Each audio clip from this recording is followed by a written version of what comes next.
Hi, friends. I'm Katie. And I'm Lauren. And welcome to Okay, but Did You Know?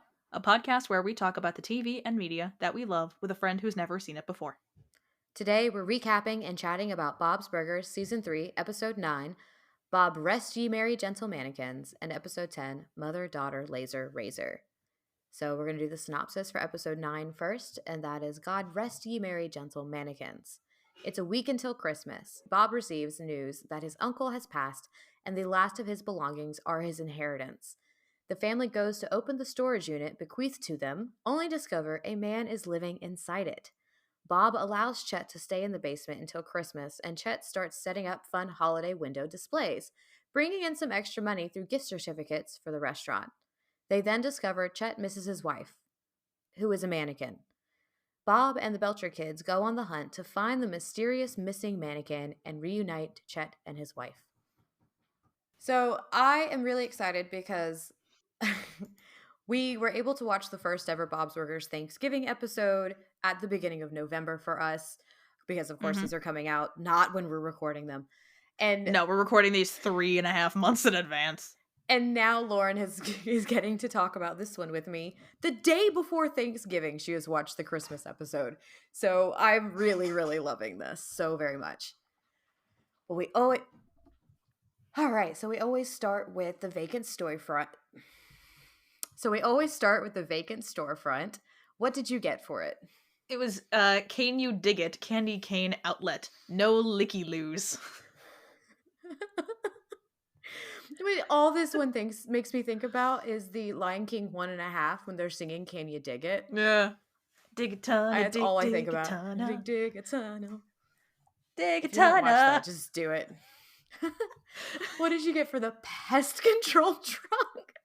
Silent mice. Yep, Silent Mice Exterminators. Of course, it's for Silent Night. The sign is Santa hiding a mallet behind him and giving a no hand gesture No, no, towards no. the mouse that he's essentially going to, pulverize. Those mice will be silent. How many burgers of the day did you get? 6.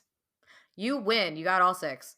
Yay! There was one that I think I was concerned I wasn't going to get it because it was behind the display, but then they showed us, I guess. Or, oh, then they started putting the burgers in the window. They did. They started putting them in the displays, which I thought was Yeah. very smart. Which I was like, made my life so much easier. Because this isn't, I think I've now turned into your husband. I need to find these burgers. It just now has become a thing. I need to see them. I get mad when I can't see them. Look, the more we talk, the more I realize you and my husband have a lot in common. And you and my girlfriend as well. All right.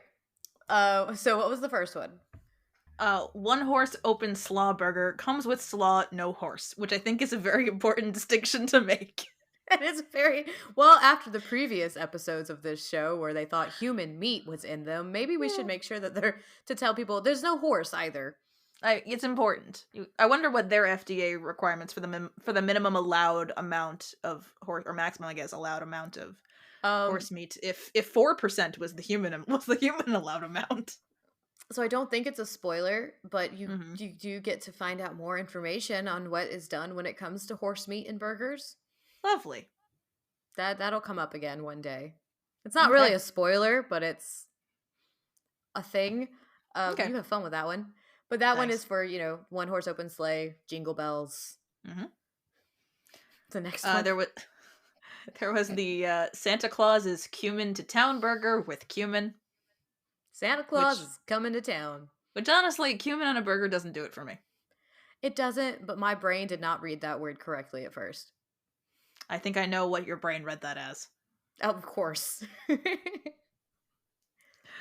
There was the Jingle Bell Pepper Burger. There was. Jingle bells. Jingle bells, obviously. Home for the holidays. Wait, I'm gonna say that better. Hang on. I'm a Jew. I can do this better. Home for the holidays burger. There we go. I needed to do my rep here. I needed to make sure I say that right. Which honestly sounds like a burger on a challah roll, which honestly sounds delicious. I need to actually try that now. That sounds delicious. I'm sure that's phenomenal. It's gotta be. All right, you got 2 more.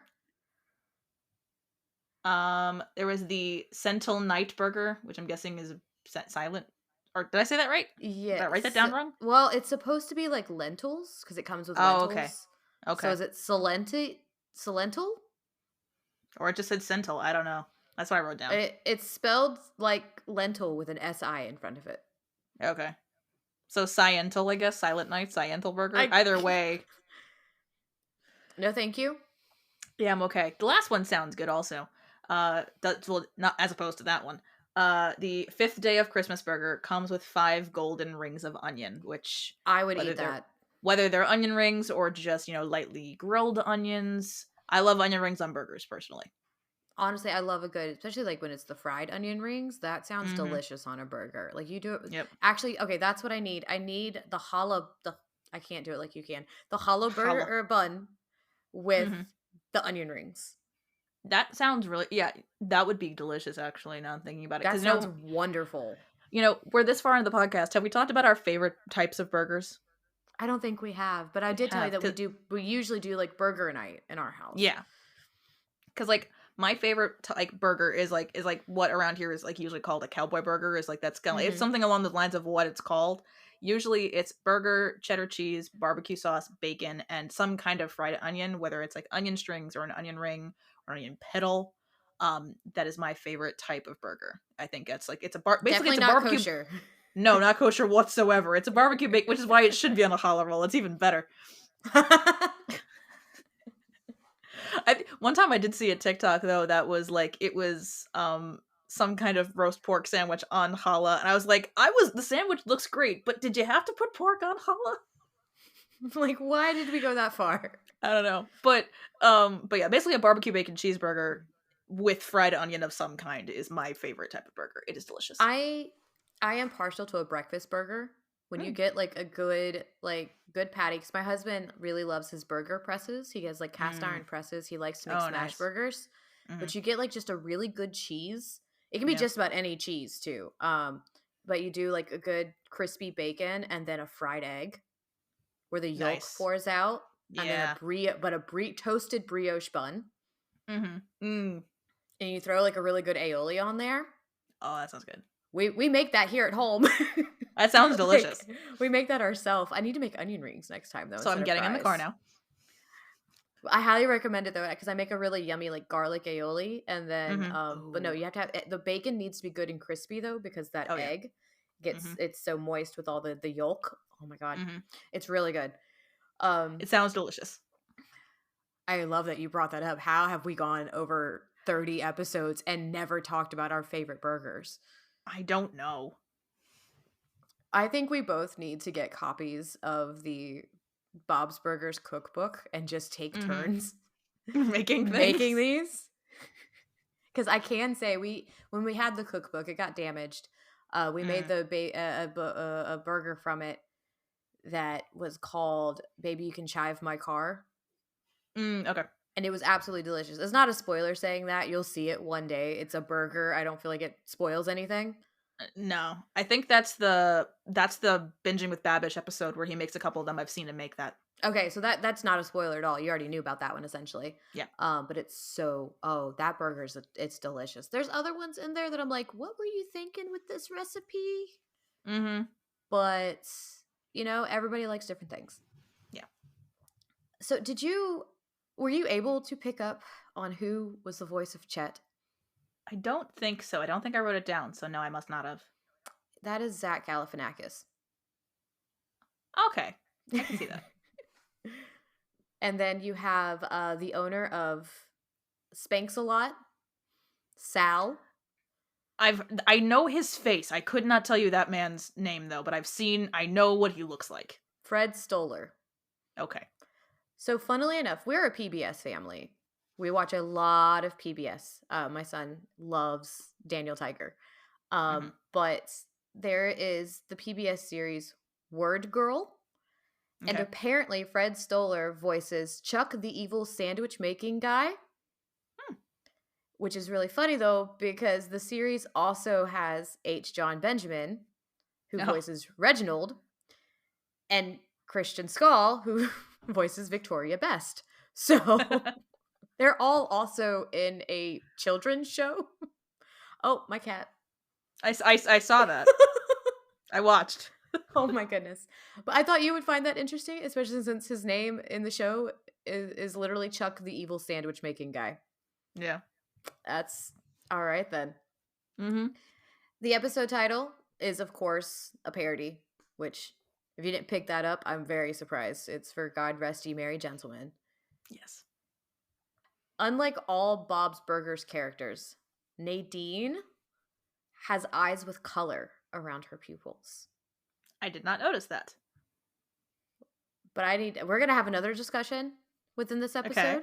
when it comes to mannequins, because I'm worried now. Okay. You'll understand why. The first episode that this is the first episode where we find out about Lily Belcher. Lily Belcher is Bob's mom. She's no longer with us because this is where her brother dies, Ernest Lombard. Mm-hmm. So that means that her maiden name is Lombard. Mm-hmm. He hasn't talked to his uncle in years since his mother's death. But yeah, so this is the first time we see anything about Bob's mom. It's really sad. Honestly, it's probably the saddest part of this whole show because he still does talk to his dad. Mm-hmm. Like, you get to see his dad eventually. Mm-hmm. But it's just one of those things. I know too much. We've had these conversations before that we all know far too much. Like, look at how much I was able to tell us in the last episode of Once Upon a Time. And then, so when Bob says that mannequins don't turn into humans, except for in that one movie, that was a reference to a romantic comedy called Mannequin from 1987. Mm-hmm. The film actually had a sequel called Mannequin on the Move in 91. So it was actually two movies. So yeah, those are my fun facts. I always forget that it does that. But those are my fun facts, and all of guys, yay, it's the first Christmas episode. Yeah. This was a good one. I very much enjoyed this episode. If that's not already evident by the way that we're talking. I really loved it though because like we have a Happy Holidays burger mixed in as well. It's not all Christmas, and if you've noticed at the end of the episode when Teddy says goodbye, he says Merry Christmas and then looks at Mort and says Happy Holidays. So I think this verified that Mort and his family are Jewish. Yeah, I would believe with a mortician. I mean, I understand the pun of the mortician named Mort, but Morty, Mortimer, those tend to be Jewish names. Yeah. I really love that they're including that as well, though, instead of making everything so heavily Christmas. Like, it just makes me happy. Yeah. I did write down, of course, that I love Mike the mailman. I am biased, but yes, please tip your mailman. I wrote my first note under the burger was, I feel like Katie is gonna have something to say about tipping Mike. But yes, I do have something to say about tipping mail people because I'm from a family of, like, my husband's a mail carrier, my mother-in-law's a mail carrier. Tip your mailman. Yeah, my note, it was in no way saying you should not. I do not. Please tip your mail carriers, please. They do the good work. But I saw that, I'm like, Katie is gonna have opinions on this. And then I wrote, I will say they sell very inexpensive dry erase boards. Yeah, those are not a lot of money. I mean, I guess when they have when all they have on a good day is a couple $100. I mean, I wrote down they should stop taking strange men into the basement. I also wrote, y'all need to stop letting people live in your basement. But it's always a strange man. Like, why are we doing this? I don't know. If my child woke me up by yelling fire, we'd have a big problem. Yeah, no, 100% agree. That happened, I'm just sitting here like, I'd kill my kid. Because if there wasn't a fire, you'd be dead. You do not wake your... Don't do that to your parents. No, do not yell fire in an enclosed space that is not on fire. Yeah, please don't do that. I loved the line, are you gay? We wish. No, Bob is our bi king. Quiet. I wrote down, that's very theatrical. Are you gay? So we're literally a line from each other. Literally. I really do love, too, that Linda can't resist a chance to sing, because even in the most awkward moments, she's, like, starting to sing along with this interesting individual. Yeah. And then I had quite a few lines in this that I really loved. Like, the one that was like, this was no movie, this was retail. Okay, so this is where I wanted to be like, I need to have a conversation. Mm-hmm. When he says she didn't have nipples, she didn't need them, my brain went back to Gyro. He also didn't have nipples. He also didn't have nipples, That is but other that's the people title of that do. episode. That is the title of that episode. And so now I'm questioning everything. Now we're wondering. Because Gyro also has a very perfect, like not perfect, like pretty much perfect physique. Mm-hmm. Yeah. And has no nipples. And now we've got characters that are like, we turn into human and into mannequins. What is happening? So maybe Gyro is a mannequin that came to life and became a capoeira instructor. Look, all things can be possible. It's a cartoon. This is true. I did actually put in all caps in my notes. I have questions because Gyro doesn't have nipples. And then I did love that like they get into this fight and Linda is mad, and I just love that they're back and forth with the kids, and Bob's like, please save me, don't leave me, and the children are just like, we're gonna slowly walk away. But he did wake up on the floor the next morning. Yeah, he did. She made him sleep. No, he didn't even go to sleep on the couch. He slept on the floor. Well, she doesn't want him that far away. And the last thing I wrote down was it was a line that was just snakes on a plane. I need your thoughts. This one was a trip. I will say this one was a trip for multiple reasons. Least of all, being a mannequin came to life, or a man thinks he's a mannequin who came to life. Which happened, we don't know. Beyond my Katie's gonna have something to say about tipping Mike. My first note was, I did not foresee someone living in the storage unit. I wrote down, it's going to be a hoarder nightmare is what I was thinking. But then I realized the name of the episode. I'm like, oh, okay. But then you would think, oh, it's a mannequin. And then, well, I mean. But is it though? Is it though? But I wrote down above the Santa Claus's cumin to town burger, dang, the Windows display is in the way of the burger of the day. This is how much I'm getting into these now. I'm just like, I need to see this burger. I can't wait to go tell Steven this, honestly. Then, of course, we have, of course he's a guy who thinks he's a mannequin. Told you need to stop letting people stay in the basement. Mm-hmm. Like, as if these characters can hear me, as if my commentary will have any effect on the plot of the episode. It's just, you need to listen to me. Stop letting people sleep in the basement. Also, didn't they just, like, flood it 2 weeks ago? Or, whatever, how many weeks ago? Yeah, didn't they? How is it livable? They just flooded it 2 episodes ago. Yeah, so, like, how is it livable? Maybe the insurance people tried to help out because they were blackmailed. Maybe they're like, look, we'll cover this for you. Just don't do it again. So I think you'll appreciate this comment because I highlighted the line of, which hand to turn into a hook. Yes, I officially like Gene. He's grown on you. He has grown on me. I mean, especially if your thought is, which hand would you turn into a hook? That's an important question. Is which hand would I turn in? Like, I guess in theory it would be my non-dominant hand. That's right? what I thought. Like, I would definitely want it to be my left hand. I do too much with the right one. Like, yeah. So like, it'd be too much to try and make myself ambidextrous so I could work on things again. But then I'd have much better control, I feel like, of the hook if it was my right hand. Yeah, but like, how do I play video games? I don't know. These are the important questions. Of course, it's video. Like, as long as I can turn the pages of the book, we're good. Exactly. But yeah, Gene, I think, has grown on me. I think, if I remember from the beginning, I said, like, he's annoying, but he's appropriately annoying for his age. But, like... So is Teddy still the most annoying, or are there other characters you would consider up there? I think Teddy is still the most annoying because he's annoying and we see him very frequently, but not so frequently that I would say I have exposure therapy and like him. Like, I think that's what happened with Gene, is he's around so much that it's just like, he's grown on me. Teddy is there a little... Teddy is just... He's there enough to continue to be annoying without really growing on me. Okay. Out of the other, like, least seen characters, who do you think's the most annoying? That don't include Teddy. Because you've been introduced to quite a few side characters. Who out of those is the most annoying? Gretchen. Oh, did not expect that. Mm. Yeah, I don't like Gretchen either. You're good. But I did not expect that answer. Who'd you think I was going to say? Frond? We don't see him enough. He's annoying, but we really don't see him enough. And when he's there, he's just kind of there. What are your feelings on Hugo? Again, it's kind of similar to Frond. When he's there, he's just kind of there. All right. Did you have any other fun notes for me?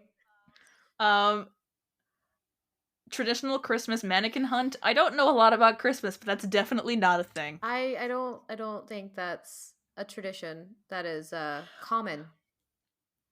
No, I don't. Again, I may not know a whole lot about Christmas, but I don't think that's anything anyone else that I know of has done. But this was my last really funny note. It's just release the personal massagers. Snakes on a plane. It's so good. I mean, and I did appreciate that he was just like, no children in my store and all of that, and but yeah, even the squirting of the lube, I'm like, well, these children are educated. They do. I think it is a legality thing, because I do think that at least up here, stores that sell things of this variety, if you look to be under 21, they will card you. Oh no, yeah, same here. You can't go in there unless you're 18 over. What did you rate this? So I gave Bob Rest Ye Merry Gentle-Mannequins, that I give myself a shot at that. I gave it a 9 for plot, because this was chaos from beginning to end, and I loved it. I gave it a 10 for character, because no one was doing anything personally that was really bothering me, which is where I usually lose points for character. If someone's being really annoying, I think everyone kind of worked together. And I gave it a 9 for personals. This one got a 28 out of 30. Wow. I like so far this season, I'm liking the holiday episodes. Oh, just you wait. They get better. I can't wait. I am sad that 2023 has no holiday episodes, but we didn't even get to publish our podcast because of the strike. Yeah. So it is what it is. It'll be okay. My daughter's very unhappy about it, but I keep trying to explain to her that there were just circumstances that, kept it from happening. It's okay. It's 1 year. Yep. We didn't even, as you can see, we didn't even start off with them. It took us till the 3rd season to even get them. Yeah. So, but there's always next year. Not that you'll see any of these that I've been watching for another 5 years. Yeah. I will say, because you're gonna forget by the time you get to them, because we're only on season 3 and I'm watching season 14. Yeah. They decided to go back to a little bit of traditional Bob's. Okay. Out of nowhere. As we're like sitting and watching with our kids like we do, and we had an episode come on that I was like, hey, you want to play on the Switch? Because both me and Steven are just sitting there like, wait a second, what's happening? They've gone back a little bit. Okay. And now I've got to like hope that they don't always do that. Yeah. It was a shocker. Okay. I gave this 8 across the boards. It's a good episode, but I think I'm spoiled and biased because I've seen the other Christmas episodes. And they get better. They get so much better. Okay. Like, this was great, but what we get to later on see, I think are so much better. So mine's purely bias. That's fair. That is totally fair. Okay. And then we have our next episode, episode 10, Mother, Daughter, Laser, Razor. Louise is a daddy's girl, and Linda is not coping with it well. Linda tries to find methods in connecting with Louise and have the relationship she dreams of. She bribes Louise into attending a mother-daughter seminar to attempt to connect. The seminar goes downhill and is being run by a man, and in the end, Linda and Louise find their connection in laser tag.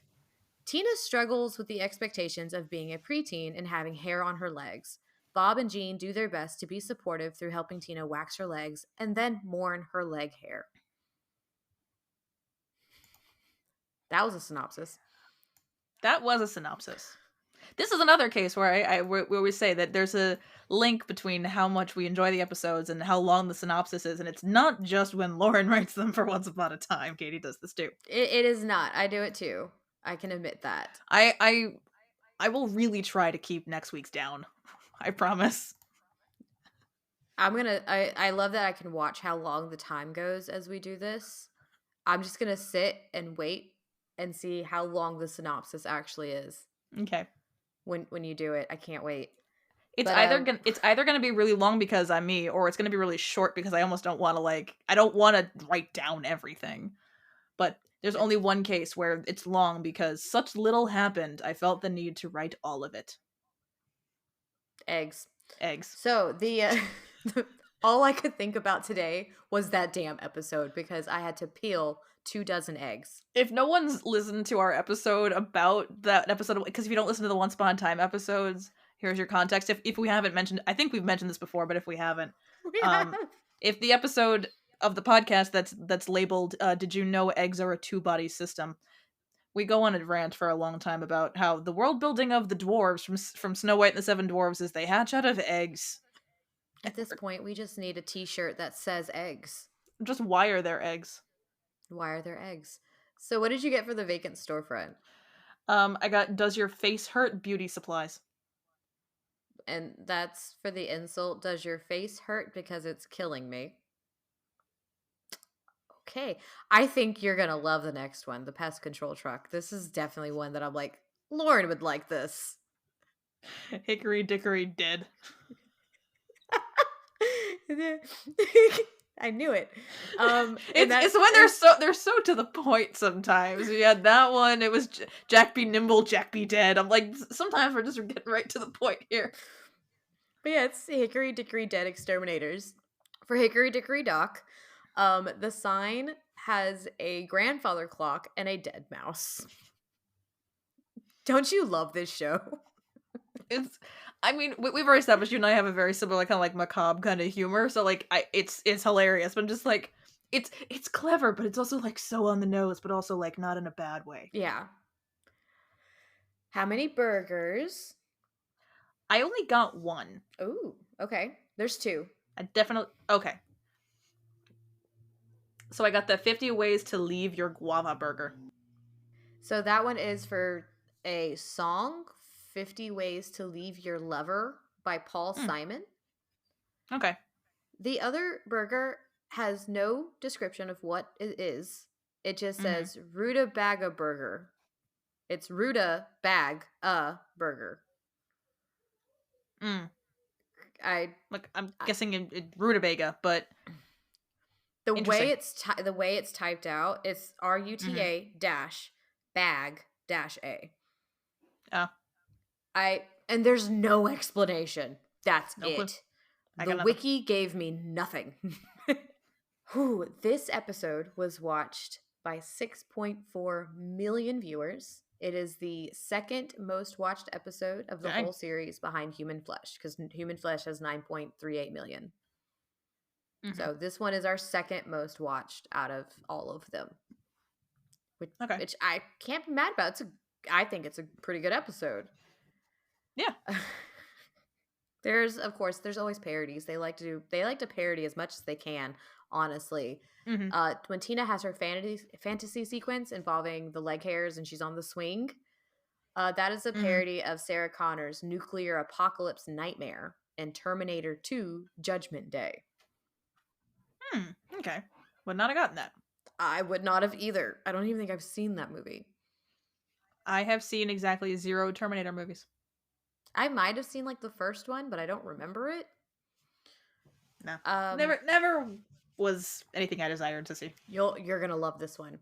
When Tina's fantasy about her leg hair, her furry little friends begins to play, the opening notes for Queen's "You're My Best Friend" starts. This one's pretty much, self-explanatory. I'm sure you picked up on it, but when Louise calls the seminar "Momgina" monologues, that's a reference to the vagina monologues. Yes. And you'll like this. So in Spanish, in the Spanish version, when Linda says "make my day," in the Spanish version, she says "hasta la vista, baby," which is a line from Terminator. Oh, okay. That's cool. I like that. And then the last one, I think it'd be your favorite. Did you catch the name of the wax place? I did not. It's called Waxing Philosophical. Yeah. That's the stupid wordplay that I like. That's the one I like too. And I don't have a lot of notes on this one because it's Mm-hmm. an interesting episode, but like my favorite Yeah. part is the beginning when they're playing Stone the Witch. Because as a parent, when you have those the best games are when you really can just lay there and let the kids have fun and Mm-hmm. not have to do anything because you're just so tired. Just let the Yeah. kids do their own thing. And I loved it. It was hilarious. Mm-hmm. I now want my kids to play Stone the Witch because I get to lay there. Yeah. It's a fun game for It's a all fun game. involved. Yeah, I didn't take too many notes on this one either, I think, because, like, I don't know if that's because so much was going on or I was just enjoying the episode, because, like, sometimes the number of notes isn't necessarily indicative of my enjoyment of an episode, Mm-hmm. because I've had times where, like, I was really enjoying an episode, so I didn't take that many notes because I was just having fun watching, and this goes for Bob's or for once. Or I'm really into it and I have a lot of thoughts, so I'm writing everything down. Like, it's not really, the length isn't indicative of the enjoyment. Um, my first thing is just, why is the guru a man? Yeah, I wasn't a huge fan of Dakota. No. It didn't, and it was really disturbing because Dakota's a very gender neutral name, and so of Mm-hmm. course Linda's going into it thinking, "Oh, this is a woman. It's Dakota." Mm-hmm. Yeah, no. But then he even made the comment when Logan and his mom show up. He goes, "Ooh, a male daughter," and I'm like, "Dude, what are you doing? Like, No. you, I don't like this." And then you had the This is not things the way. like the Vagisacs and feeding the kids like their fetuses. Like this seminar was disturbing. Yeah, I remember telling, oh god, not a bonding seminar. This does sound like torture. And it was. It was torture. And why Freaky Friday? Freaky Friday is a phenomenal movie. I know. Like, Like, why did they treat it like it was such a bad movie? I don't know. I mean, Jamie Lee Curtis in that movie is iconic. Mm-hmm. Mm-hmm. Like, the two of them, honestly, both, I think Jamie Lee Curtis and Lindsay Lohan really did great jobs of, like, making me forget that they weren't actually each other's souls flipped in the other's bodies. It was a Like, I really enjoy that movie. It was just more so of like, why does Louise hate it so much? I guess it's the bonding, The we have to bonding. learn to walk a mile in each other's shoes so you can understand each other better. Like, I get that it's very moral laden, but, like, one of my favorite fun facts about that movie, this has nothing to do with our podcast, but, like, while she's not actually playing the guitar, Jamie Lee Curtis, and I'm gonna guess Lindsay Lohan also, but I know for a Mm-hmm. fact Jamie Lee Curtis, she got guitar lessons so she could act that like the scene when they have her playing it in the background, so she could act that more believably. So at least she looked like she knew what she was doing, even if it wasn't her actually playing the guitar. I think Lindsay Lohan did as well because if you Yeah, watch those scenes, they both very much when they're they know themselves, what they like when look. They look they're like they know what they're doing. they know what they're doing. Like it, because I really do hate when you have movies like that where somebody has to play an instrument or even just look like they can play an instrument and Mhm. they're just doing nothing. They're Yeah. doing nothing. It's a guitar. It has to Hmm. look a certain way. And of course, nobody teaches them, like, hey, try and do it this way so it looks real. So I really Hmm. love when actors actually do that. Because I think Lindsay Lohan did too. Because if you watch the earlier scenes where they're playing in the garage, Hmm. she looks like she's actually playing. Yeah, I believe it. And that song, oh my God, like It's so good. it's on the list of songs that are in movies that I'm like, no, I need this in real life. I don't need it Like, just from this. you can't convince me that band doesn't actually exist. Exactly. It was so good. It was it's the same for me with the band in Scott Pilgrim where Brie Larson's singing. Hmm. I love that song. I actually found that they have like her doing the full version on Ooh, Spotify. nice. It's so good.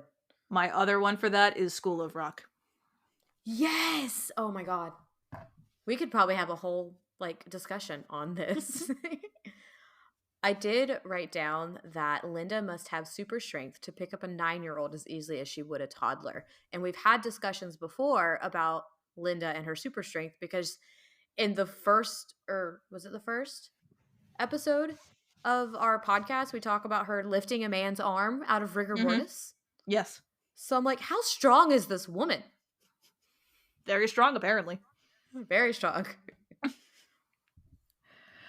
I had a lot of words of encouragement for Tina in my notes, because, like, shaving your legs for the first time is scary, and I wrote down, no, Tina, you don't have to shave if you're not ready. Like, it's fine. Yeah.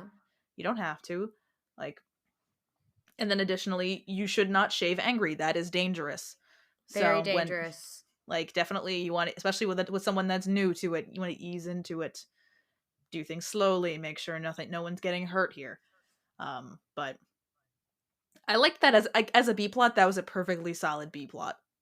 Did you? What did you think of Linda's line though when she slowly started to help her and then stopped?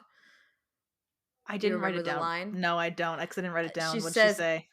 she says only strippers shave above the knee, at least the good ones. I mean, I think didn't we all get that advice? Is don't shave above the knee. Yeah, I remember that when I started shaving. My mom's like, "Don't shave above the knee. Never shave above the knee." Never followed that advice. No, because like bathing suits. It's so awkward to have half of your appendage hairy. Yeah, because also this I think this was my logic with it is that I mean I don't think my mother gave me that advice. I think I just had always heard that, but like because also I didn't start shaving my legs until I I was think 16 my because mom my, told me my that. my my leg hair is very fair. Like I even mean, now you wouldn't be able to tell. my mom didn't tell me in the sense of like strippers. She just told me No. like, "Hey, don't No, shave no, above no your one, knee." no one's ever that explicit with the advice. I feel like they just say don't shave above the knee.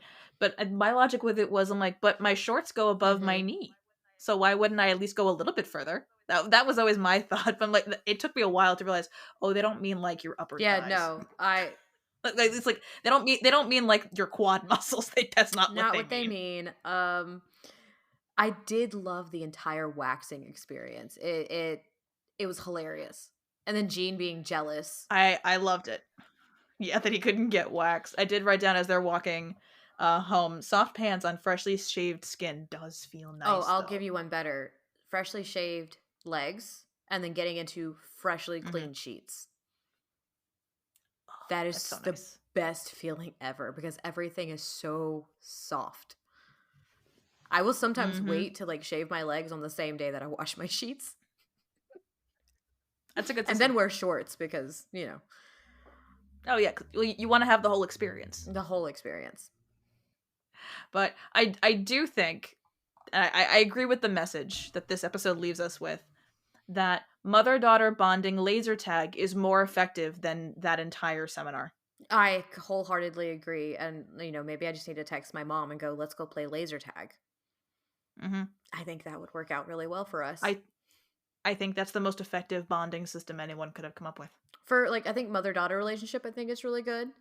Hmm. My husband and I have a different bonding experience that nobody probably thinks is normal. Okay. We play Overcooked. Oh, you were telling me. We will actually like have stints where we play a lot of Overcooked because you have to communicate in that game. If you don't Hmm. communicate, nothing works. And Gotcha. so we had like when we played through, there's two or three different versions of the game because they did like a big version where you can get all the games into one, and they have tons of extras, which I'm Hmm. gonna have to make you download one day when it's on sale so you can play with me too. But Hmm. you have to communicate. You have to communicate, or you don't win the game. Even if we're yelling at each other, we are communicating. But we played it for a good few months, and I think that built our communication skills more than anything else we've ever done as a couple. Nice. Like that's my marriage advice. Play video co-op video games. It works. Okay. Not Mario Kart though. No, all's fair in love and Mario Kart. Lauren, I think I said that to I was meeting up with some friend, like a friend's friend for their birthday, and like they were talking about games, and I was like, yeah, I'm not really a big like I'm more of a casual gamer. I mostly play Animal Crossing and Mario Kart, and they looked at me, they go, there's no such thing as casual Mario Kart. You play that, you're out for blood. I'm like, yeah, you're not wrong. I'm just loving that I have However, experience with this with you now because we've played Mario Kart together. we have, yeah. I will say there's a version of Mario Kart that can be cooperative, but like if you listen to the way we speak, it's a little off. Not quite what you would expect. Because when my best friend and I play Mario Kart, we like to do like the team version, and then we like to put ourselves on the same team against all COMs. And the way we talk, it's like battle strategy. Like we're literally like whoever's in first is like talking about their position. Like anyone, if we notice whoever's coming up behind them, we talk like, oh, I've got your flank here. It really sounds like battle strategy, and it's really funny. I like that. Well, Steven and I kind of did that whenever like all the new tracks have been coming out and everything, and we would go through and try and get the first place Mm-hmm. in all of the tracks. We would start doing that because we noticed on 200 it's really hard at Yeah. times on Yeah. different tracks to get that. So we would literally start working together and be like, I don't care who's in first, you help the other Yeah. so that we can get the trophy. We still have not finished. We still have not No, gotten neither way. first place on all of them. It's not easy. No. You really need the right, and you need to be able, this is my Mario Kart advice for anybody. It's good to have, this is so on topic for us. I know, right? You need to have like, it's important to have like your go-to character and vehicle Mm-hmm. setup, but you need to be willing to adapt because some circuits just aren't built for all. Like there are some that like you really need to be able to adapt to driving with different styles and with different vehicles that have different handling levels, because just because you can drift really well on one type of track doesn't mean you can drift really well on another kind of track, and you Mm-hmm. might be able to alter your style if you're using a cart versus a bike. So like this is my advice, is have like three go-tos. One that's better for speed, one that's better for handling, and one that's better for power and for weight, so you don't get knocked over as much. That's my advice. No, I have to agree with that one. I didn't know we'd be giving video game advice or marriage advice apparently The today on fact the podcast, the but here fact you that go. yeah, the fact that I'm the one giving video game advice, I'm sure is going to be shocking everyone that I tell this, because I literally, Mario Kart is the only game that I play. Although I will say, last night I finally gave in and I downloaded Super Mario Bros. Wonder, because I was Oh, you like, told me, yeah. yeah, because I was like, I really wanted. I was thinking about like the 3D side scrollers, like because I've got the 3D ones, but I was like, I really want a side scroller, and I'm like looking through the ones that I have, and I have like the Switch Online, like the emulators, but I'm like, I really want like the Wii version's the one that I was thinking. And then I was like, I'll just get Wonder. I had some credits. I just But bought it it. was funny though, because like I remember telling you that they had finished the game, and I remember telling you about it, Mm-hmm. and that's what happened. I thought it was funny that you got it too, because I remember when the strike ended and we were getting our planning period and like work done. Mm-hmm. That's what was on behind me, was them finishing off Mario's like Super Mario Wonder. Yeah. So I was like, oh yay, now you're playing. Now I get Yeah. to hear how that's going. I need you to look into Cozy Grove though, Okay. because I don't understand Animal Crossing It's at not that all. complicated. I don't know what to do. I I, keep just collecting things, and I go to other islands, and nothing happens. Like, well, how did there's a what? system, because you need to be able to, you need to I mean, there's a system. There are achievements that you need to set. Like you need to have all the different types of fruits, so you can attract more people. Once you have a certain number of people, then you can get other things. But Because how do you're you get people? once you can go to islands, once you've got space on your island to like build more houses, you'll visit the islands, and then you'll find an Oh, island that's got somebody. So that's how that works. So like as you build up the stars of like your island, I think the goal is to get to a 5-star island on, at least in New Horizons. Um, mm-hmm. that's the goal, is to get to a 5-star island, which to get to 5 stars you need certain parts of infrastructure, like you need to have built certain number of bridges and staircases and ramps and stuff like that. My God. I played it every single day, basically this from the day that it came out until, I can tell you the exact day that I stopped playing it. Every day. Okay. So from the day that it came out, whatever day that was in March of 2020, every single day, and I'd gotten a 5-star island by this point, until August 3rd of 2020, because that's the day that we got our cats. That's the first day that Oh I my didn't play it every day, and goodness. then I kind of just, I pick it up every once in a while. I'm like that with Cozy Grove, and I know we're talking about a lot of We'll video get back games to here, it in a but second. it's okay. We went from It's laser fine. tag to video games. It fits. Cozy Grove, you get to play a scout that gets stranded on an island, and the island is full of Oh. ghosts. And these ghosts are different animals, and you have to help them with different tasks and help them get their memories back. So it's like kind of like Animal Crossing, but more so. Mm-hmm. It's a little spookier. It's a little. It has a little bit more structure, and it sounds like it's got a story. Animal Crossing doesn't. I mean, not that it doesn't. It has Mm-hmm. lore. Animal Crossing doesn't Yeah. have a story. It has lore, because like Co- in it, like you're trying. You also want to like, you want to get all of the different items for your museum. You want to get all of that, so you have all your exhibits. And I will say the yeah. exhibits are beautiful. You've got that. You want to make all of the things. There is the crafting element. People like to collect all the crafting cards to have all of that. I never personally cared for it. If I didn't need it, I didn't make it. Yeah, Cozy Grove has that too. You actually can plant a ton of different plants. You can dig things up just like Animal Crossing, but you can also build a lot of things. But these things are extremely unique and very cool. You Mm-hmm. can change your hair, you can change your clothes, you can change like everything. I highly Mm-hmm. recommend it. I love it. I need to play it more. I'll I look into haven't, it. and it changes with the season. So like Okay. whenever it hits winter, it'll be snowing, and you can get Mm-hmm. snowballs. In the spring, there's ducklings. Oh. Of course, in fall, there's leaves. Yeah, well, Animal Crossing is very much the same as the seasons Yeah. change because that's also how they keep you playing because certain bugs and fish will only show up in certain seasons. Mm-hmm. So if you want to have a full museum, you have to basically play in each season so you can get everything. I'm gonna have to start playing more. I want to get Stardew Valley on my computer though. So, anyways, what did you Mhm, rate this one? What that's did you fair. rate this? Back to Bob's Burgers. Back to back to our topic at hand. I gave this one an 8 for plot. 'Cause again, it was good chaos. I wasn't the biggest fan of the seminar, but it's fine. I understand where Linda's coming from. I also gave it an 8 for character again because while we understand where she's coming from, maybe a mother-daughter seminar is not the choice here. And I gave it a 7 for personal. Mm-hmm. Just again, I think because of the seminar, I'm like, this is nah. Oh, So yeah.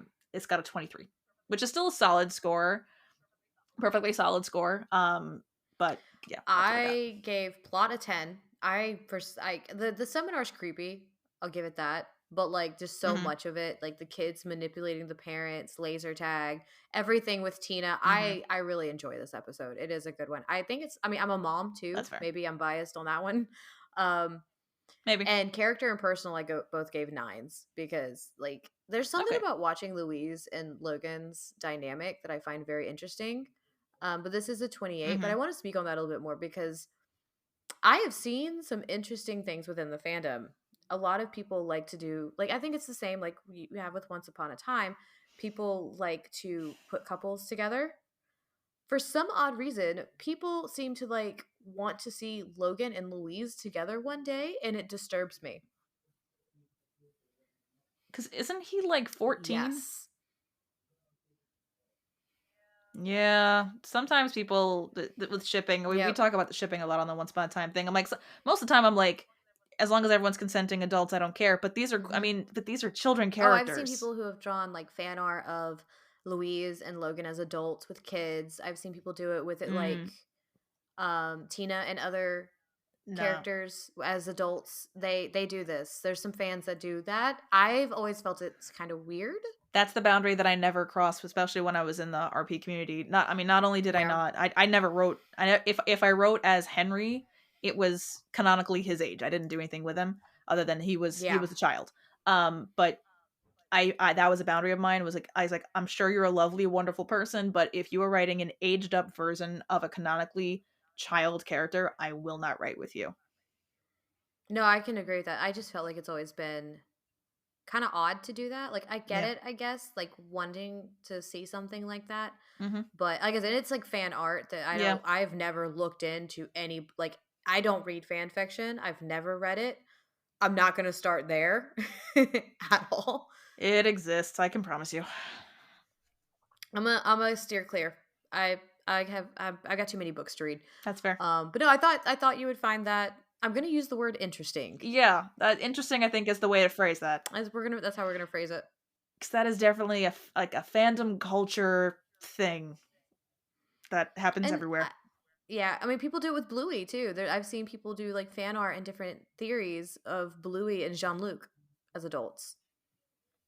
Especially with how young those characters are. That I don't. That's no. Mm-hmm. Because Bluey is what Yeah. supposed to be 4. No, Bluey is well now she's 7. Okay. She starts off at like 6. Okay. This is one of the okay.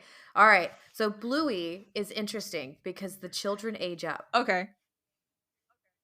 Within Bluey, you reach a certain point that there's a birthday episode and everybody's having. Well, there's an episode where like Bingo has her Mm-hmm. birthday, but then later on in another season, you get to see where everyone's aging up because it's just like it's called Pass the Parcel, and all the kids are playing this game called Pass the Parcel, and it gets like changed up because one of the parents is like, "Why does every kid get a gift?" Mm-hmm. and they change it back to like an older game where it's like, no, only one winner. Mm-hmm.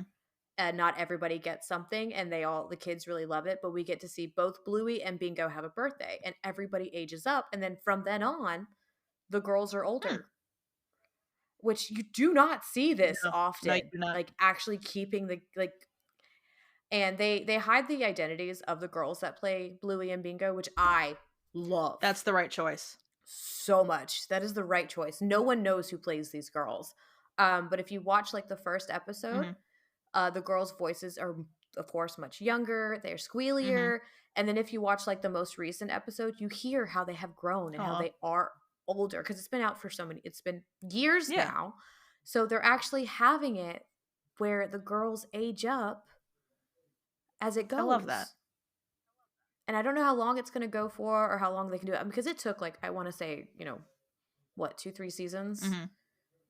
2 seasons? I 3 have seasons? no idea. Until they did this birthday episode. So it took years to like get to that point. Yeah. But you should watch Bluey. It's for everybody. Bluey's for everybody. I will admit, I do every once in a while. Bluey is when if I'm having like stomach issues in the middle of the night and I can't sleep, I will watch Bluey because it's quick, because also this is my thing, is it's their like 12-minute episodes, something like that. So it's 7-minute episodes. So exactly. So they're short. So I can watch a bunch of them, but also it gives me enough time to reassess how, like, every little while, how am I feeling? Can I try sleeping? Nope. Okay, next one, and keep going, rather than committing to like, I'm staying up at least for the next half hour, because then after like 3 episodes, there goes my night.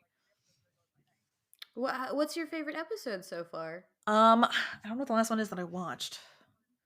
Because it doesn't happen I that can often. talk about Bluey. Yeah, it doesn't happen that often. But when it does, I get through a good. I love that though, because like Bluey is extremely comforting. No, yeah, because Bluey is extremely comforting. Yeah, I usually get through at least 3 or 4 at a time. So let me see how many I've watched. Here's while looking something up for this episode. It took us the entire episode, but we got there. Every time. I love it so much. One day we will actually like not Google. We'll come prepared one day.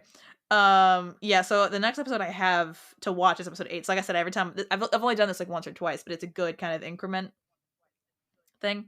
I liked Daddy Robot. Daddy Robot is good, because I love. There's some other ones I'm thinking of that I want you to see now. Yeah, I love. I mean, this is a through line with the episode, but I love seeing Bandit is the dad, right? Yes, Bandit's the dad. Yeah, so I like seeing like him like really commit to the games. Like it's very nice.